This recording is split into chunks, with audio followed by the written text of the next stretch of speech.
তো সবাইকে good evening. আজকে এই টিউটোরিয়ালে আমরা দেখতে চলেছি কিভাবে আপনি আপনার স্কুলের শিক্ষাশ্রী ফর্ম অনলাইন সাবমিট করবেন এবং তা অ্যাপ্রুভ করবেন।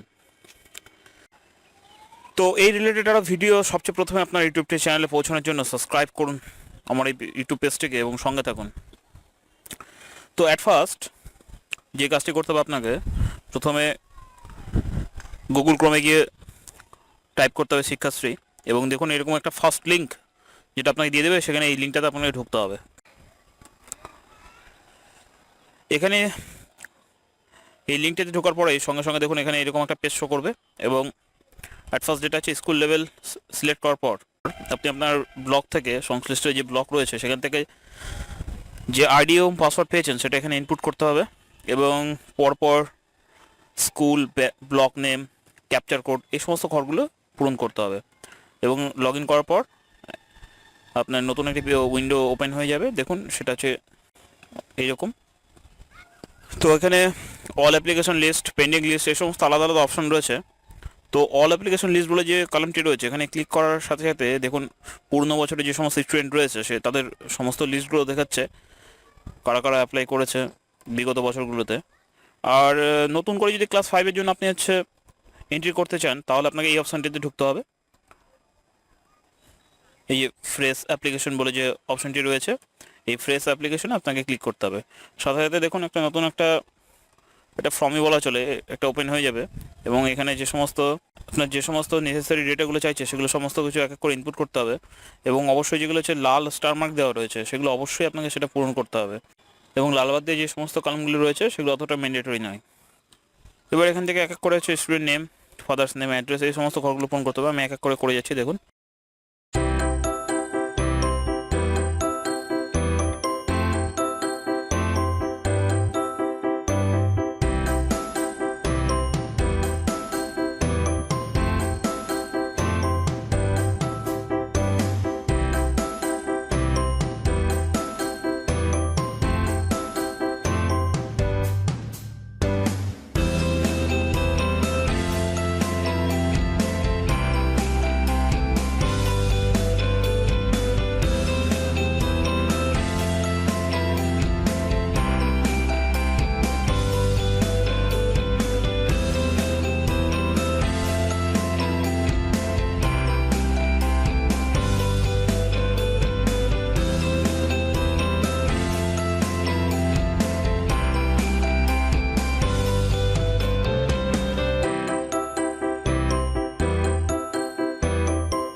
এবং সবার শেষে লাস্ট একদম আপনার যে ক্যাপচার রয়েছে সেই ক্যাপচারটা সাবমিট করবেন। তারপর দেখুন সাথে অ্যাপ্লিকেশন রিসিভ সাকসেসফুলি বলে একটা আপনার উইন্ডোতে একটা সেন্টেন্স ফুটে উঠবে, এবং তার মানে যে আপনার যে অ্যাপ্লিকেশন রয়েছে সেটা সাকসেসফুলি সাবমিট হয়ে গেছে, এবং নিচে স্টুডেন্টের যে ডিটেলস রয়েছে সেটাও অলরেডি সেখানে শো করবে।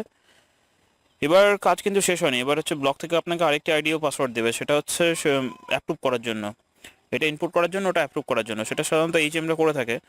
তো ঠিক আছে, আমি সেই প্রসেসটাও দেখাচ্ছি।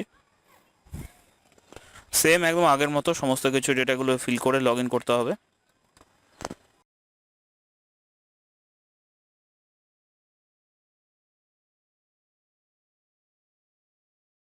তো তারপর একদম এই আগের মতো একটা পেজ ওপেন হবে। দেখুন এখানে সেই আগের মতোই। তো এখানে যে অল অ্যাপ্লিকেশন লিস্ট বলে যে অপশনটি রয়েছে সেখানে ক্লিক করতে হবে। এবার ক্লিক করার সাথে সাথে শুধুমাত্র যে সমস্ত স্টুডেন্টের ডেটা অ্যাপ্রুভ হয়নি তাদের নাম শো করবে।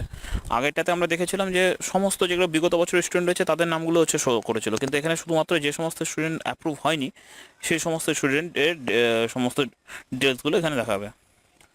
এবার এখানে ক্লিক করার সাথে সাথে একটি ইনফরমেশন আপনার সামনে চলে আসবে। এটা জাস্ট কিছুই নয়, এখানে সমস্ত কিছু দেখাচ্ছে যে এই স্টুডেন্টটা সঠিক কিনা, এবং যদি আপনার মনে হয় যে অ্যাপ্রুভ তাহলে অ্যাপ্রুভ করবেন, না হলে রিজেক্ট করবেন। এবং লাস্টে রিমার্কের ঘরে জাস্ট একটা কিছু লিখে দেওয়ার সাথে সাথেই আপনার যে অ্যাপ্লিকেশন এসেছে সেটা সাকসেসফুলি সাবমিটেড বলে একটা ইনফরমেশন আপনার সামনে চলে আসবে। তো এই পর্যন্তই ছিল। আমার এই ধরনের ভিডিও পেতে প্লিজ সাবস্ক্রাইব করতে ভুলবেন না, লাইক করতে ভুলবেন না। সো থ্যাংক ইউ, ভালো থাকবেন।